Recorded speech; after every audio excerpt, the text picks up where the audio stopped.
আসসালামু আলাইকুম প্রিয় বন্ধুরা, আজ আমরা আমাদের রড মিনিকেট ধান বিক্রি করছি। তাই আজকে আমার খুব ভালো লাগছে, কারণ আমরা কৃষি কাজ করি। তো এই কৃষি কাজ করে আমাদের সংসারের যাবতীয় খরচ আমাদের মেটাতে হয়, কেননা কৃষি কাজের উপরেই আমাদের আয় উপার্জন।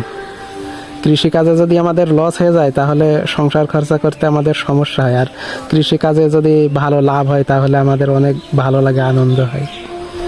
কেননা কৃষি কাজ ছাড়া তো আমরা অন্য কাজ করি না।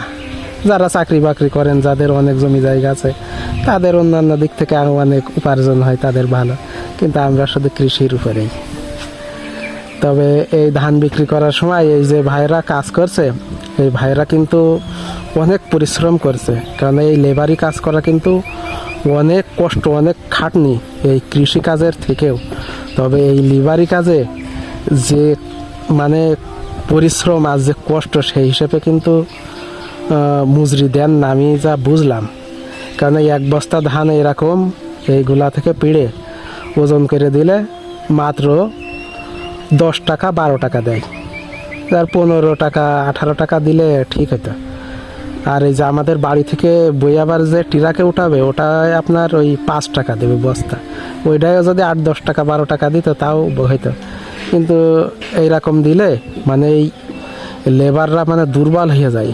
এদের যত কম মজুরি দেবে, এদের তখন খাওয়া দুর্বল হয়ে যাবে। আর বেশি উপার্জন করতে পারলে অনেক মাছ মাংস ফলমূলে এটা সেটা খেতে পারবে, তখন দেহ সুস্থ থাকবে।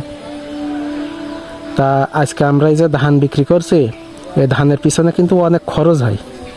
তা সব খরচের কথা তো এই অল্প টাইমের ভিতরে বলা যায় না। তবে আজকে আমরা এই যে ধান বিক্রি করছি, এটা আছে 1320 টাকা মন। তা আমরা এই যে ধান বিক্রি করবে, এই ধান বিক্রি করে আমাদের প্রায় 1,80,000 টাকা মতো হবে। কারণ আমাদের 11-12 বিঘে মতো এই ধান ছিল। কিন্তু সব ভুঁই দেখা যাচ্ছে সমান হয় না ধান। কিছু ভুঁইতে একটু ভালো হয়, কিছু ভুঁইতে একটু কমা হয়, কিছু ভুঁইতে মাঝারি ধরনের হয়। তারপরে দেখা যাচ্ছে অনেক ঝড় বৃষ্টি পানি হলেও একটু হালকা ক্ষতি হয়ে যায়। তা আজকের মতো এখানেই কথা শেষ। আগামী ভিডিওতে ইনশাল্লাহ আবার কথা হবে। আল্লাহ হাফেজ।